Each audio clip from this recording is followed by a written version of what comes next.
पुसदच्या सभेत नितीन गडकरी यांना भोवळ।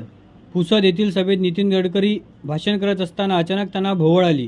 त्यामुळे गडकरी यांचा तोल जाणार होता।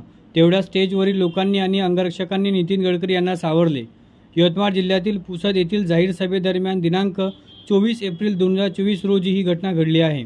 यवतमाळ जिल्ह्यामध्ये महायुतीच्या जाहीर सभेत भाषण सुरू असताना नितीन गडकरी यांना भोवळ आली। यावेळी उपस्थितांनी त्यांना सावरलं। राजश्रीताई पाटील यांच्या प्रचारासाठी पुसद येथे महायुतीकडून जाहीर सभा आयोजित करण्यात आली होती।